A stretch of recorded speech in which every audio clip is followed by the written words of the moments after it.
É uma satisfação novamente estar com vocês para mais um encontro da Escola da Vida, junto com o professor Belino, que vai me fazer um moderador em breve aqui, e temos um convidado super especial, que é o Ricardo Trajano, uma pessoa, de fato, iluminada, inspirada, e que tem uma história brilhante para compartilhar com todos nós. Obrigado, Belino, por mais esse momento fantástico de nós estarmos juntos na Escola da Vida. Gostaria de trazer ao palco meu amigo Ricardo Belino para suas considerações iniciais. Uma alegria enorme estar com vocês aqui na 9ª aula da Escola da Vida. E, mais uma vez, eu fui surpreendido aí por um anjo da guarda que me traz insights e compartilha pensamentos, ideias e coisas que possam ser aproveitadas na nossa jornada da Escola da Vida, e acho que ela faz isso de forma assim, completamente espontânea, e eu, obviamente, quando eu vejo que tem alguma coisa de muito valor, eu agarro isso com uma força muito grande, e não foi diferente o que aconteceu nesse domingo, quando eu conheci a história do meu xará, Ricardo Trajano, que vai ter aqui a oportunidade de compartilhar com vocês. Nós fizemos questão, eu fiz questão de entrar em contato com ele imediatamente. Além de termos o mesmo nome, ele estudou na cidade onde eu nasci, que é Petrópolis, no estado do Rio de Janeiro.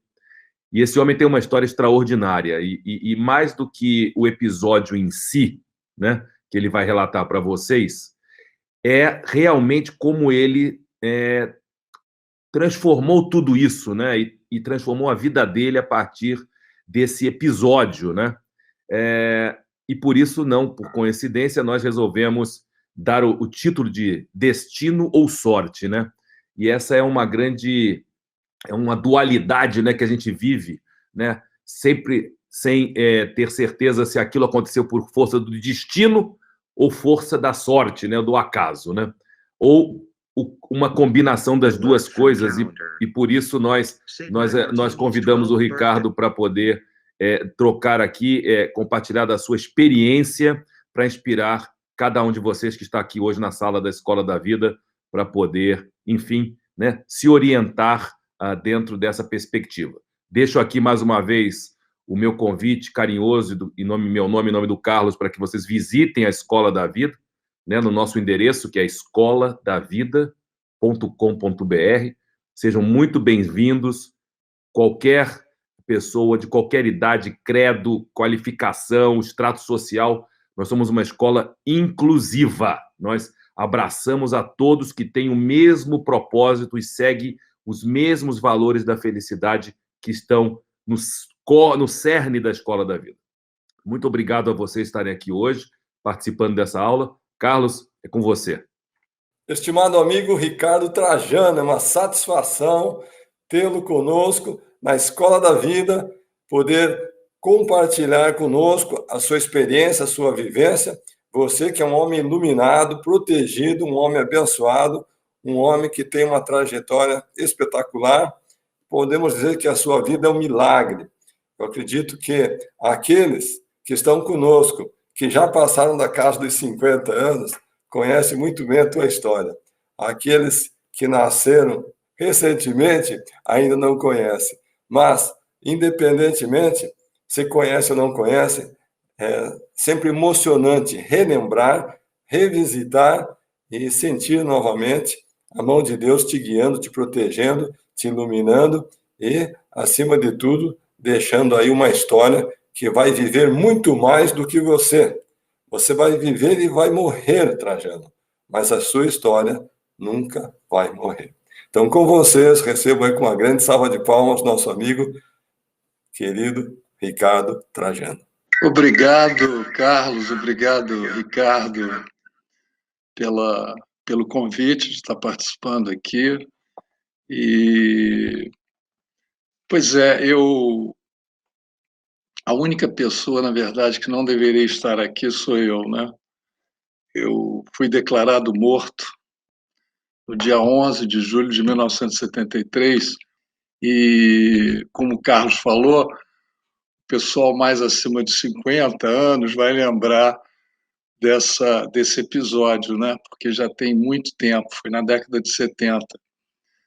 Eu fazia engenharia e na minha faculdade tinha um comunicado já com uma tarja preta falando que comunicamos que o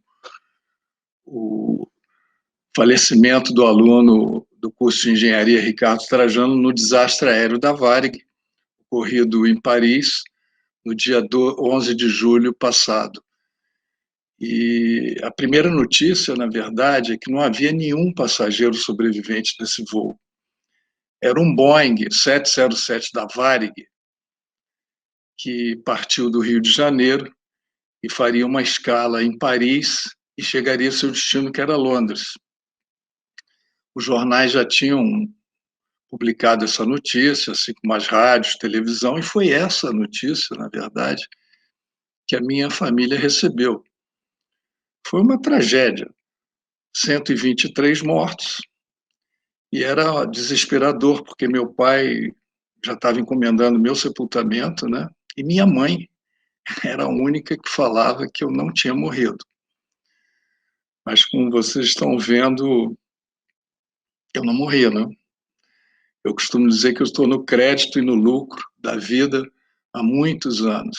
Mas eu não apenas sobrevivi, eu comecei a pensar muito sobre a vida, sobre os meus relacionamentos e, principalmente, nos valores de vida. Então, eu queria conversar aqui com vocês algumas reflexões, na verdade, comum a todos nós, a cada um de nós, das nossas alegrias, das nossas tristezas, das nossas vitórias, dos nossos fracassos, né?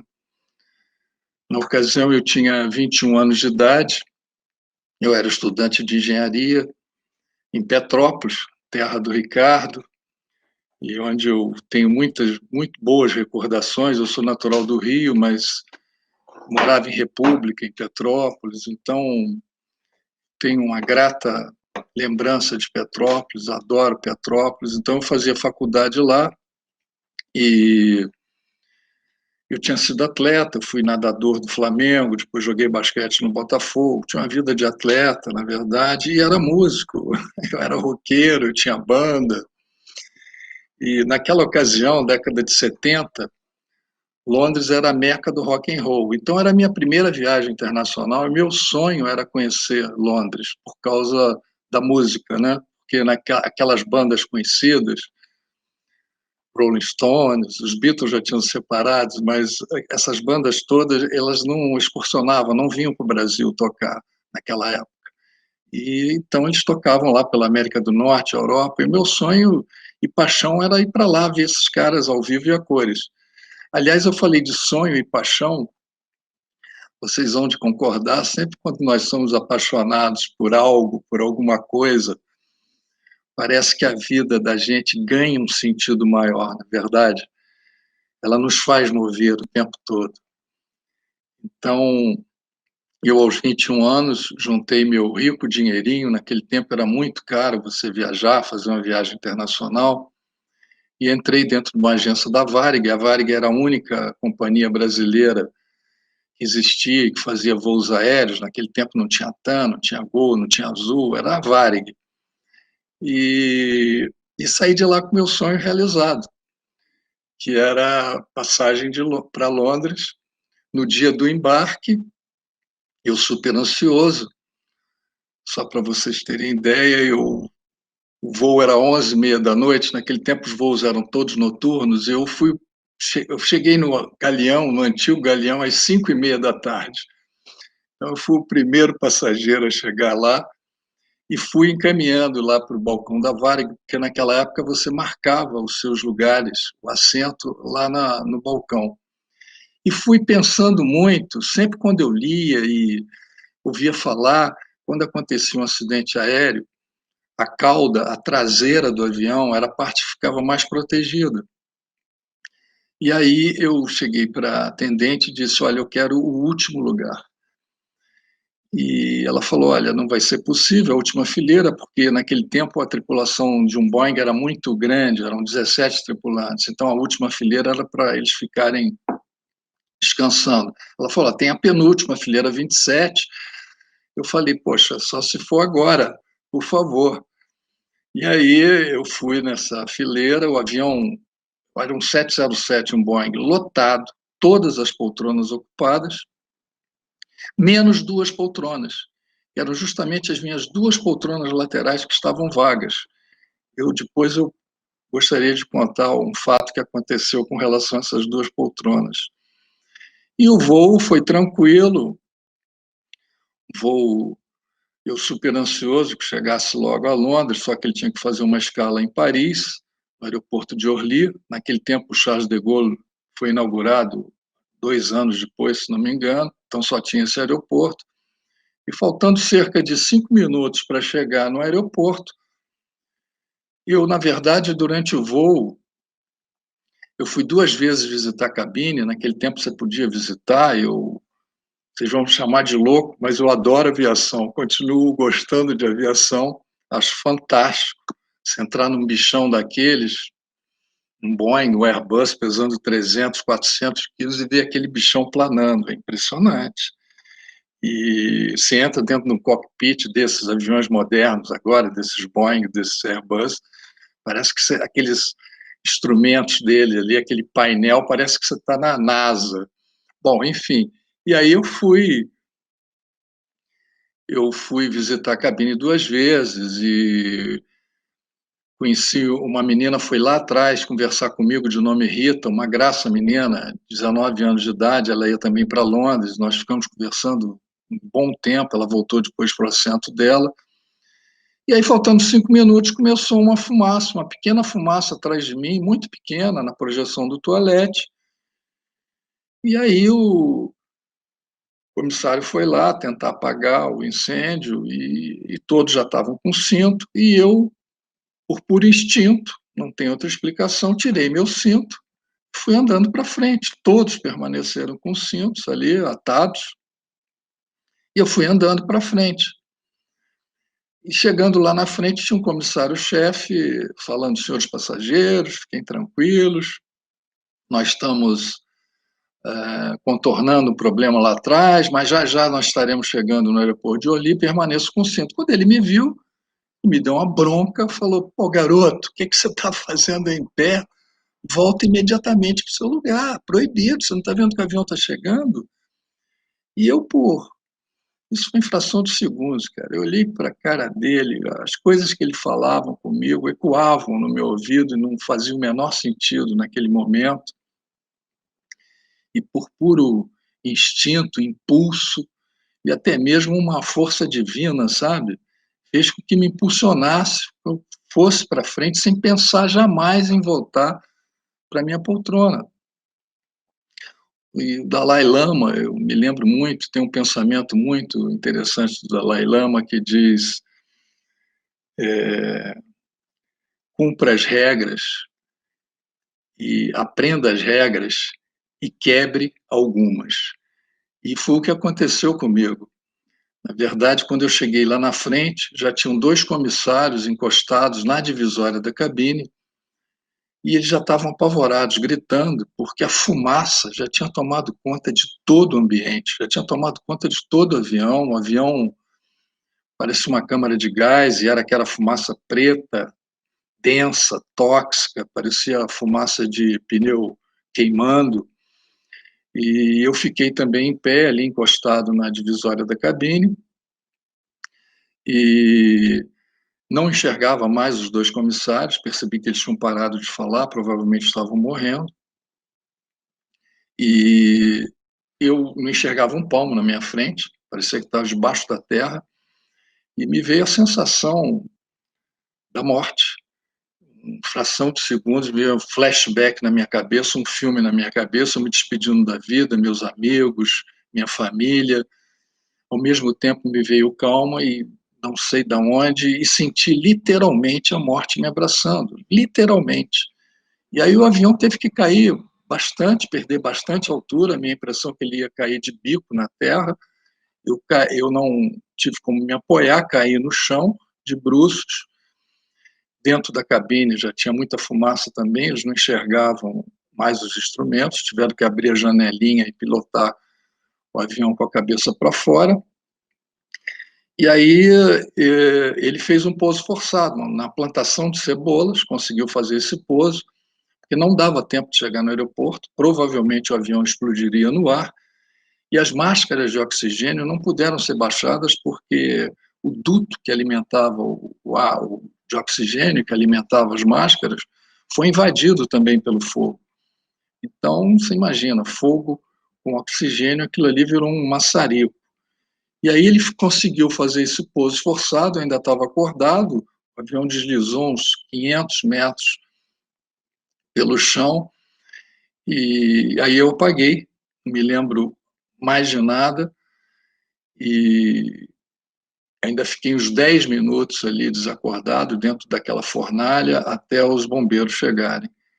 Mas eu só queria abrir um parênteses e contar um caso que me marcou muito, há uns 12 anos atrás, mais ou menos. Eu encontrei com um grande amigo meu de escola, aqueles colegas de escola que eu estudei no Santo Agostinho, no Rio de Janeiro. Eu moro em Belo Horizonte hoje, mas estudei primário, ginásio científico, para o pessoal da velha guarda aí, primário, ginásio e científico, numa escola só, no Santo Agostinho. E quando a gente faz essas amizades de escola, é uma amizade totalmente diferente, vocês vão de concordar, né? O afeto, a gente tem um afeto muito grande por esses colegas. Então, encontrei com ele no meio da rua, no Rio de Janeiro, não o via há muito tempo, e ele: puxa, Ricardo, quanto tempo! Estava falando de você na semana passada, eu queria tanto que você contasse para mim aqueles momentos de aflição. E esse colega meu sempre teve um lado espiritual muito intenso, muito. Ele escreve muito, ele lê muito desde criança. Ele é um sujeito, posso chamar assim, fora da curva, sabe? E aí eu falei, claro, e aí comecei a conversar com ele. E no final eu falei, poxa, eu senti a morte me abraçando. Ele esperou acabar de falar, colocou a mão no meu ombro, me lembro como se fosse hoje, falou, Ricardo, não era a morte te abraçando, era a vida te protegendo. Eu dei um abraço nele, tão carinhoso, tão emocionado. Falei, cara, eu fiquei esses anos todos da minha vida pensando, depois do acidente, pensando que era a morte me abraçando. Você vem aqui e me fala a pura verdade. Realmente sabe, era a vida me protegendo, era a mão de Deus ali me protegendo, meu anjo da guarda ali me abraçando. Coisa linda. E aí, voltando ao resgate, eu ainda fiquei 10 minutos ali, os bombeiros chegaram, me puxaram pelo cabelo, viu que eu estava com vida, me colocaram num helicóptero. Minutos depois eu estava chegando no hospital. E aí eu cheguei sem roupa já e me confundiram com um comissário. Meu porte físico era muito parecido com um comissário, chamava Sérgio Balbino. E aí eu fiquei 30 horas em coma, e nesse período todo que eu fiquei em coma, eu pedi uma folha de papel, uma caneta, e comecei a escrever meu nome com uma letra letra de criança, com muita dificuldade. Eu praticamente psicografei esse bilhete, porque eu estava em coma. Coloquei meu nome, endereço, nome do meu pai, e aí as pessoas pegaram o bilhete, foram na lista de tripulantes, porque eu era um tripulante, e de repente não achavam meu nome ali. Foram na lista de passageiros, apenas para dar uma checada, e encontraram meu nome lá como passageiro. O pessoal ficou doido, falou, mas como? Como que esse cara passageiro estava junto lá com os comissários, lá na frente, todos os passageiros sentados, mortos nas poltronas? Imediatamente a Varig liga para a família do Balbino, infelizmente comunicando que ele tinha morrido, e ligam lá para casa. Lá em casa um ambiente terrível, meus colegas lá, inclusive meus colegas falando, coitada da mãe do Ricardo, não quer cair na real, ela fica falando que ele está vivo, Ricardo está morto. Toca o telefone, a Varig, meu pai atende. Olha, nós queríamos comunicar que o seu filho está mal, mas está vivo. Então, lá em casa, de um velório, virou uma grande festa. E minha mãe imediatamente levantou da poltrona e deu uma bronca e todo mundo falou: eu não falei que meu filho estava vivo. Então, passado esse período todo, eu acordei no hospital, não entendendo absolutamente nada. Eu estava todo entubado já e comecei a perguntar, me questionar o que aconteceu. Estava dentro de uma tenda de oxigênio daqui para baixo, uma cúpula aqui respirando, e as pessoas falavam: não, não, tudo bem, não aconteceu nada, não. Na minha frente, inclusive, viajava um cantor na época muito famoso, que era Agostinho dos Santos. O pessoal aí da velha guarda vai saber quem é. E eu perguntei pelo Agostinho dos Santos, perguntava pelos passageiros. Não, não, está todo mundo bem, não aconteceu nada, não, Ricardo. Mas com o passar das horas, eu comecei a perceber que não era muito bem isso que eles estavam falando, né? E aí eu percebi que a realidade era outra, sabe? E quanto ao meu estado de saúde, os médicos, a minha primeira radiografia de pulmão, qualquer médico que olhava na época era como se fosse meu atestado de óbito. As pessoas falavam quando que esse sujeito morreu, radiografia, fiquei sabendo, tempos depois, que o pessoal não me dava uma semana de vida. Eu estava com um edema pulmonar completamente alastrado, estava com hemoptise, cuspia sangue, aquele sangue envenenado, estava com meus brônquios totalmente infeccionados, aqui a minha traqueia estava toda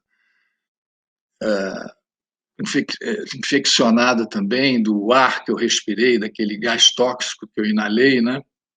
Eu estava com taquicardia, 160, 180 batimentos por minuto, meu ácido de sangue, meu índice de ácido sanguíneo era praticamente mortal, dezenas de transfusões de sangue, e os médicos muito preocupados com as minhas queimaduras, que eu queimei muito aqui nas costas, queimaduras profundas, de terceiro grau, e eles apavorados que podia infeccionar os rins, eu não tinha muito tempo de vida com isso.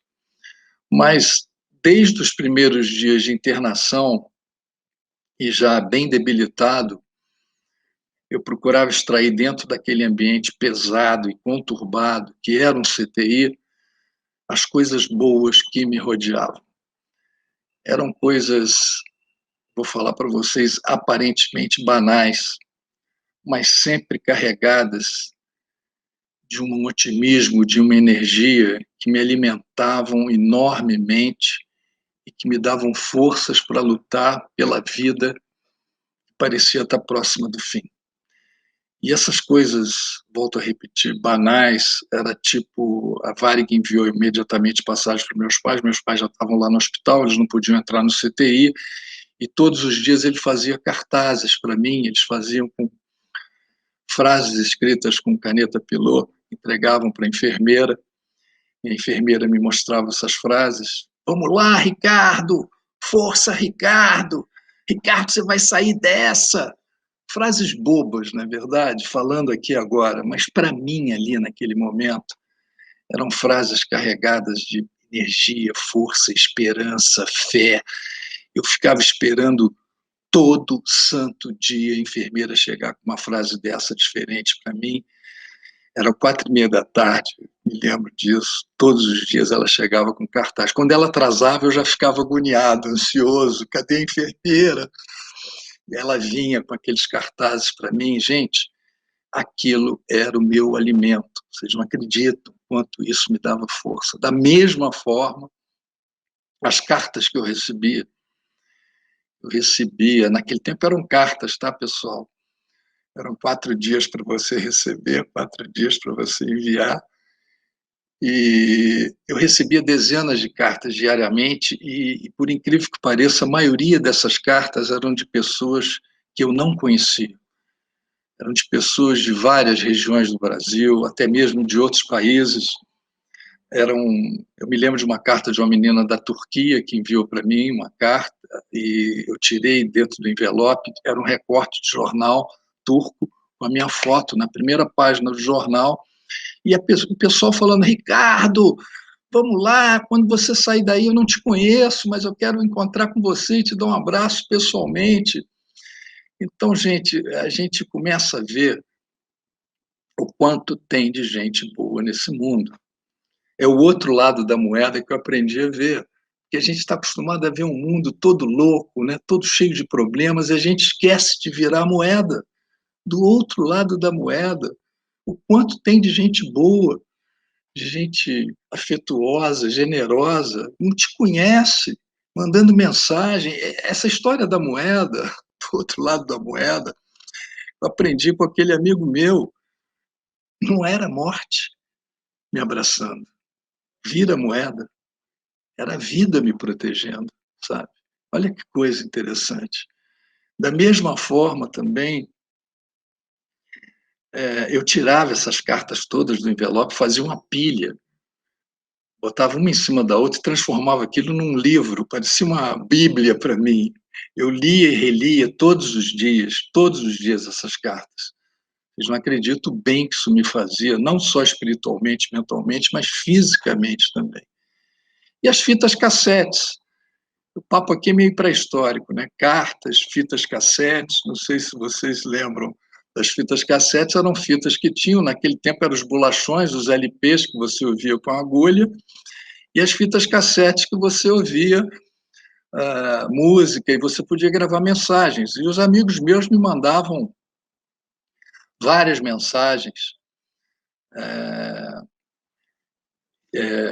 E eu não podia, um enfermeiro até me emprestou um gravador cassete, só que eu estava no meio do CTI, e eu falei, gente, como é que eu vou ouvir isso aqui no meio do CTI? E aí tive a ideia de pegar um estetoscópio, colocar ele aqui e fazer dele um fone, botava ele na boca do gravador e ficava escutando com o estetoscópio. Na verdade, eu poderia até ter patenteado esse meu invento na época, né? Eu fui o inventor do Walkman hospitalar. Então, mas de tudo isso que eu falei, de todas essas coisas que me alimentavam enormemente, que me davam forças, eu chego à conclusão que nós somos seres essencialmente simples. Essencialmente simples. A nossa natureza é simples. Não importa o quanto você tem, quem você é. Você vê aquelas figuras que a gente está cansado de ver apontando o dedo assim para você, nariz em pé. Você sabe com quem você está falando? Isso não vale absolutamente nada. Os momentos mais importantes, mais difíceis da nossa vida, a simplicidade é tudo. A nossa essência é tudo. São as pessoas que nos contagiam. Não são essas coisas materiais, essas coisas. Pode até te mexer um dia, um mês, um ano, depois acaba. São as pessoas que ficam aqui dentro da gente. Isso que vale, sabe? No período que as pessoas não me davam uma semana de vida, todos os dias eu procurava tomar meu melhor remédio fictício, a minha melhor dosagem de remédio, a minha superdose diária, eu tinha um funilzinho aqui na minha cabeça fictício que eu colocava aqueles cartazes dos meus pais, aquelas cartas, aquelas fitas cassetes que eu ouvia, eu canalizava aquilo tudo para um pensamento só. Eu vou sair daqui, eu tenho que sair daqui. Eu só queria uma coisa, para dar um abraço e um beijo nas pessoas que eu mais amava. E eu consegui. Esse foi o meu propósito, esse foi o meu combustível de vida, esse foi o meu foco. Eu consegui. A primeira pessoa que eu dei um abraço e um beijo foi o meu médico francês, que eu chamava com muito carinho, meu pai francês. Eu perdi meu pai já tem 20 anos, e há cerca de 6 anos atrás ele faleceu, esse médico francês. Foi como se eu perdesse o meu pai também. A gente fica nas nuvens, a gente fica aéreo, a gente fica flutuando um bom tempo, né? Então, são as pessoas que nos contagiam. Eu ainda fiquei 3 meses hospitalizado, fiquei 2 meses no CTI na França, mais 1 mês no Brasil. Voltei para casa depois do 3º mês de hospitalizado, e tinha uma carta do pai daquela menina que eu tive conversando no avião. Uma carta que eu guardo com muito carinho até hoje. Ele era o embaixador da Índia no Brasil, e na carta, de uma folha apenas, dizia: Ricardo, fico muito satisfeito de saber que você voltou com vida, saudável, no meio da sua família. Eu soube pelos jornais que você esteve conversando com a minha filha no avião. Espero que ela tenha sido corajosa até o fim. Então, foi uma carta muito, muito emocionante que eu guardo até hoje. E passados 6 meses eu voltei para a minha faculdade, voltei lá para Petrópolis, sem sequelas, graças a Deus, mas me faltava uma única coisa: completar a minha viagem, que foi interrompida. E aí, 1 ano e pouco depois, eu voltei na mesma agência da Varig que eu tinha comprado meu bilhete. Entrei na agência, não me identifiquei e falei: eu queria uma passagem para Londres com escala em Paris. Imediatamente ela me passou o preço. Eu falei: não, você não está entendendo. Sabe aquele acidente que teve há 1 ano atrás e que sobreviveu apenas um passageiro? Pois é, esse passageiro sou eu. Ela regalou os olhos. Eu falei: eu queria te explicar o seguinte: eu economizei meu rico dinheirinho, paguei a minha passagem cash à vista para Varig e não cheguei nem na primeira escala da ida. Você não acha que a Varig tinha que me dar uma outra passagem? Eu não tenho direito a essa outra passagem? Ela regalou os olhos. Ricardo, me deu um abraço super carinhoso. Eu sei que minutos depois eu já estava com a passagem no bolso. A Varig me deu essa passagem. E no dia do embarque, eu embarquei com um grande amigo meu, e a Varig soube que eu estava lá, que eu ia embarcar, e nos concedeu um upgrade, uma primeira classe, né? E primeira classe naquele tempo na Varig era top, né? Então eles serviam para a gente, antes do avião decolar, caviar, uísque, champanhe, vinho, e eu e esse amigo meu tomando todas lá. E quando o avião começou a decolar, esse amigo meu falou: Ricardo, você não me leva a mal, não, mas se você levantar daqui, mesmo que você for no banheiro, eu vou atrás de você. E então é isso, sabe? Eu, como falei para vocês, adoro aviação. Eu acho, o avião, na verdade, é o segundo meio de transporte mais seguro do mundo. O primeiro é o elevador e o segundo é o avião. Não tenha dúvida. Eu moro aqui em Belo Horizonte. Para você ir para o aeroporto aqui de Confins, são 45 quilômetros. Você pega um carro, um Uber, um ônibus, a probabilidade, vou até bater aqui, de você sofrer um acidente fatal no percurso indo para o aeroporto é muito maior do que você acontecer um acidente aéreo. As estatísticas que existem sobre aviação, acidentes aéreos, é de 1 acidente para cada 3 milhões de voos. É como se eu pegasse o Ricardo, colocasse ele para viajar. Ricardo, a partir de amanhã você vai ter que viajar todos os dias, para o resto da sua vida, dentro de um avião. Ricardo, você ia precisar de 8.100 anos para que acontecesse um acidente com você. Mas eu estava num desses voos. E as pessoas falam assim: Ricardo, mas que azar, Ricardo, mas que destino! Eu pego logo a minha moedinha, que não é a do tio Patinhas, mas é a número 1 aqui, coloco ela aqui e falo, azar não, eu viro ela e falo assim, eu tenho muita sorte. E é dessa maneira que eu vejo a vida, sabe? Essas 2 poltronas vagas, nossa, isso me mexeu tanto comigo e tem pouco tempo. Eu recebi um telefonema em fevereiro do ano passado, um mês antes da pandemia.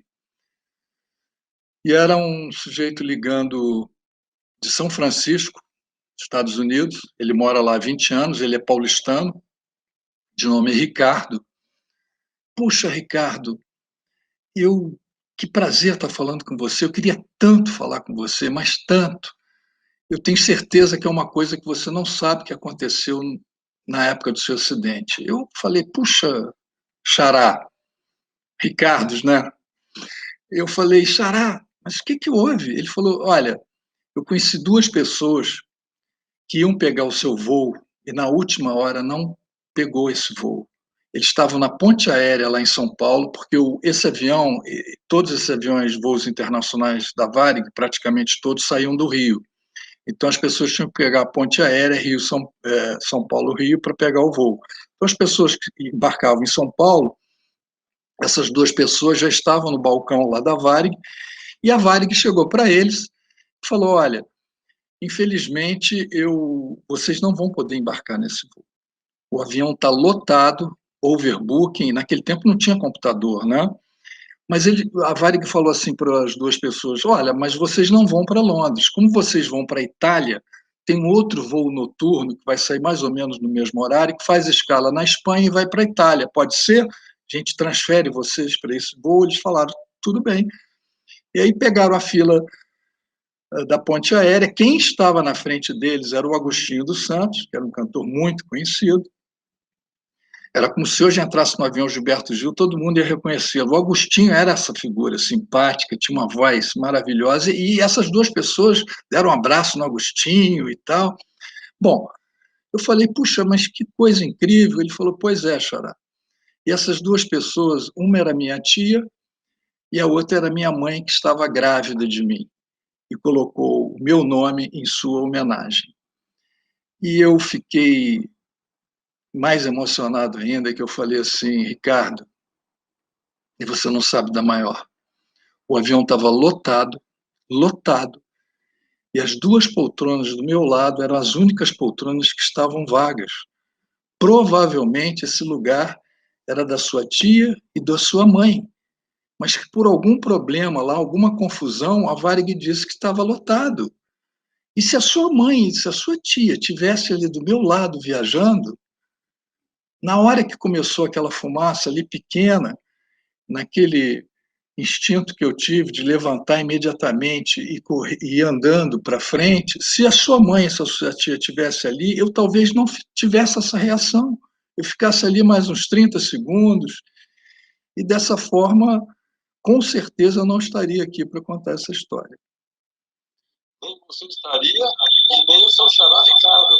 Exatamente, nem o meu xará Ricardo. Então, impressionante essa história.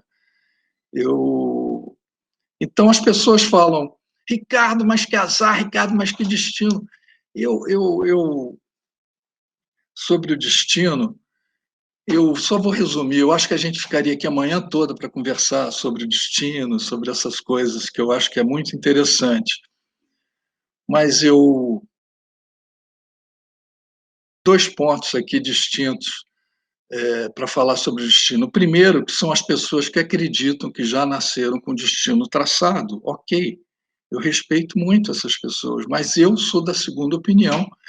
Eu acho que nós somos capazes de mudar nosso destino a qualquer momento, através das nossas decisões, através das nossas escolhas. Não adianta você ficar em casa esperando as coisas chegarem a você, as coisas acontecerem, ou numa bela praia, você ficar debaixo de um coqueiro, esperando as coisas caírem do céu. O máximo que vai acontecer é cair um coco na sua cabeça. E as pessoas que acreditam que o destino já nasceram, já está traçado, elas também olham para os dois lados antes de atravessar a rua. Eu acho, o velho Shakespeare já falava o seguinte: o destino é que embaralha as cartas, mas somos nós que jogamos. Somos nós. Então, e uma coisa que me ajudou muito, que me ajuda muito até hoje, todos os dias, desde a época do acidente, é a nossa amiga resiliência. É da gente ser resiliente, sabe? Eu desde aquela época, eu tenho uma receita de bolo aqui na minha cabeça, que eu até brinco, que o meu primeiro ingrediente para fazer esse bolo da resiliência é da gente não se vitimizar, jamais, jamais se vitimizar. É claro que tem outros ingredientes no bolo, o otimismo, de ser um otimista, tem um pouco de otimismo, pelo menos, bom humor, que eu acho que é essencial, empatia, autoconfiança. E quando você tira aquele bolo, que sai aquele bolo bonito, você ainda põe uma pitadazinha de ousadia. Eu acho que nós temos que ser ousados também, sabe? Mas o primeiro ingrediente, o principal, de não se vitimizar. Parar de achar se achar um pobre coitado, parar de achar que o mundo está contra você, parar de ficar chorando pelos cantos, parar de achar que o culpado é sempre o vizinho. Eu acho que, sabe, levanta, sacode a poeira e dá a volta por cima, segue em frente. Tem um pensamento que me acompanha muito desde aquela época, que é nunca se dê por vencido. Porque quando você pensa que tudo acabou, é o momento onde tudo recomeça. E muito em cima disso, eu tenho certeza que é possível recomeçarmos a vida após uma queda, literalmente o que aconteceu comigo, após um trauma, após um fracasso, após esse tsunami todo que a gente está vivendo aqui nesse momento, até mesmo após uma perda. Eu, Ricardo, vivo o presente. O passado, para mim, claro que o passado foi importante, claro que a gente aprende com os nossos fracassos, com as nossas vitórias, com as nossas tristezas, alegrias, mas eu não fico remoendo o passado, eu deixo ele quietinho lá. E o futuro, eu não sei o que vai acontecer comigo amanhã. Eu achava que a minha felicidade estava lá no futuro, estava de mãos dadas com o futuro. E para mim não fazia o menor sentido, porque eu vivo o presente e a minha felicidade lá na frente. E aí eu comecei a perceber que a minha felicidade ela estava aqui do meu lado, ela está aqui dentro de mim nesse momento. Ser feliz não é você ter uma vida perfeita, quase que perfeita. Felicidade é um exercício. Felicidade não é uma meta. Felicidade é só questão de ser. Eu tenho um pensamento de um autor desconhecido que eu gosto muito, que diz o seguinte: o tempo não pode ser interrompido e a vida é uma tarefa a ser feita. Quando vemos, já são 6h51, quando vemos, já é terça-feira, o mês já terminou, o ano acabou, e já se passaram 20, 40, 60 anos. E quando vemos, nos damos conta de ter perdido um amigo, o amor da nossa vida também parte, e de que é tarde para voltarmos atrás. Não pare de fazer alguma coisa que te dá prazer por falta de tempo. Não pare de ter alguém ao seu lado ou de ter prazer na solidão. Quanto aos nossos filhos, subitamente, eles não serão mais nossos. E nós temos que fazer alguma coisa com esse tempo que sobrar. Vamos tentar eliminar o depois eu te ligo, depois eu faço, depois eu falo, depois eu mudo. Deixamos tudo para depois, como se o depois fosse melhor. Porque não entendemos, simplesmente não entendemos que depois o café esfria, depois a prioridade muda, depois o encanto se perde, depois o cedo se transforma em tarde, depois as promessas são esquecidas, depois os filhos crescem, depois a gente envelhece e depois a vida acaba. depois a vida acaba. Lembremos, portanto, gente, que depois pode ser tarde, muito tarde. O dia é hoje, aqui e agora. Falei muito, não? Ricardo, querido, que aula! Olha, se nós nos chamássemos Escola da Vida, nós iríamos batizar nossa escola de Escola da Vida hoje. Você pode ter certeza, e eu tenho certeza que o Carlos concordaria e retificaria. E essa forma de olhar a vida pelo outro lado da moeda realmente é uma lição. E a sua caixa preta, né, a sua black box, nos inspirou demais, a mim e ao Carlos, né? Quero que você saiba aqui em primeira mão que todos aqueles que passarem pela Escola da Vida, né, por esse processo de inspiração, de inspirar pessoas, né, a encontrar essa consciência, essa mudança de postura, de mentalidade, né, vão ter acesso à black box, à caixa preta de pessoas como você, que tem um propósito, que aprendeu, né, que tirou uma lição, né, e vive ela todos os dias. E você, sem nós combinarmos, que Carlos e eu temos o exercício do imprevisível. Nós planejamos nossa aula com o coração, não com a cabeça nem com a boca, mas com o escutador do universo, né? E você terminou as suas palavras falando o que nós pregamos todos os dias. Na Escola da Vida é o exercício da felicidade. Felicidade não é uma meta, é um exercício diário, é um processo que está dentro de nós. E isso é o que vai nos pavimentar no caminho do sucesso. Não o sucesso idealizado, não o caminho cortado num atalho, mas poder inspirar e alegrar pessoas. Porque quando as suas palavras emocionam as pessoas, como nos emocionou a mim, ao Carlos, e tenho certeza a todos que estão nessa sala, você promoveu a verdadeira felicidade, que é trazer consciência e alegria na vida de outras pessoas. Chamarem a um despertar de uma nova consciência. E isso, para nós, é a nossa grande missão, minha, do Carlos, de fazer esse despertar, esse anunciar uma nova consciência. E não por acaso nos conhecemos, Xará, domingo, quer dizer, há 2 dias atrás. Aqui nós não trabalhamos com planejamento de longo prazo. Aqui nós trabalhamos com hoje, porque nós temos que transformar a nossa vida hoje, a vida de que está nessa sala aqui, hoje.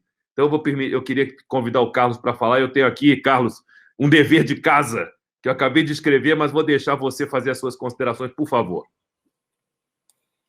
Querido amigo Ricardo Trajano, eu queria dizer para você que você nos emocionou grandemente, não somente pela experiência que vivenciou, mas pelo aprendizado, pelas lições, que elas são valiosíssimas e elas nunca irão morrer. Conforme eu citei, você vai viver e vai morrer, mas os seus ensinamentos, a sua história, a sua experiência vai viver por muito mais tempo do que você. Eu tenho aproximadamente a sua idade, e enquanto você estava se preparando para ir para Londres, eu estava me preparando para ir para a América. Eu queria conhecer a América. E eu viajei 1 ano depois do seu acidente. Então, imagina só a angústia do meu pai e da minha mãe, na hora que colocaram aquele garoto no voo da Varig para desembarcar em Nova York. Então, acho que até hoje minha mãe está chorando só de angústia e aflição naquele momento. Mas hoje, você nos falou coisas que tão profundas e, ao mesmo tempo, tão simples.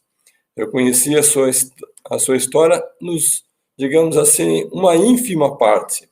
Quando o Ricardo Bellino me enviou o seu vídeo, que depois eu vou compartilhar com todos que estão conosco aqui na Escola da Vida, vocês vão ver os detalhes de toda essa experiência, eu me emocionei muito. Eu já compartilhei, desde que eu assisti o vídeo, com diversas pessoas. Agora, ouvir diretamente e novamente de você, Ricardo, fiquei mais tocado ainda, pela riqueza dos detalhes, pela simplicidade da mensagem, pela sinceridade das suas palavras. E eu tive uma inspiração e gostaria de compartilhar aqui, conforme disse o Belino, aqui o nosso planejamento e a nossa ação é de curtíssimo prazo. Se você concordar e se você aceitar, daqui 2 anos, estará completando 50 anos que você teve a vida te protegendo, teve a vida te abraçando. E a Escola da Vida gostaria de convidá-lo para fazer o voo de volta do Rio de Janeiro a Paris. E lá em Paris, nós vamos fazer uma grande festa para comemorar esses 50 anos desse segundo renascimento seu. Então, já fica aqui um compromisso meu. Tenho certeza que Belino também está comigo nessa missão. E, novamente, nós esperamos que você possa aceitar para nós fazermos aquela festa lá em Paris. Devolvendo a palavra aqui para Ricardo Trajano, por favor.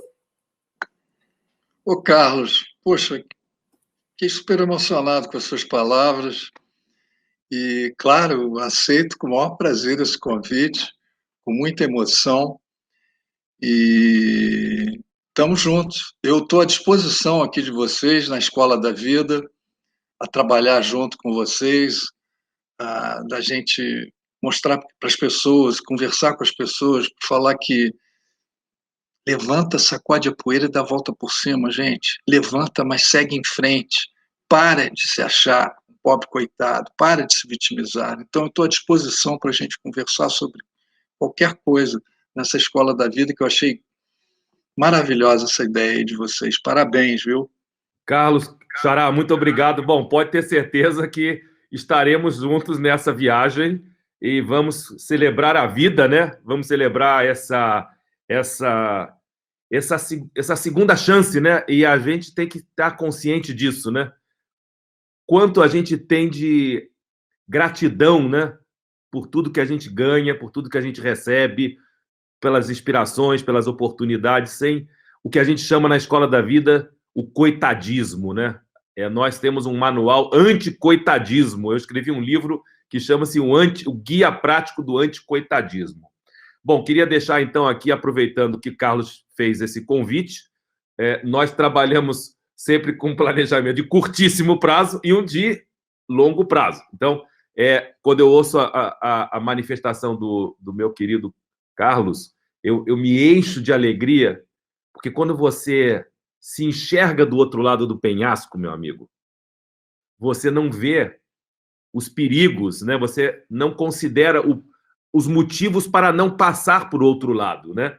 Então, quando eu escuto que daqui a 2 anos nós estaremos celebrando a sua vida, a Escola da Vida em Paris, quer dizer que nós estamos numa caminhada, Carlos e eu, de mãos dadas, juntos.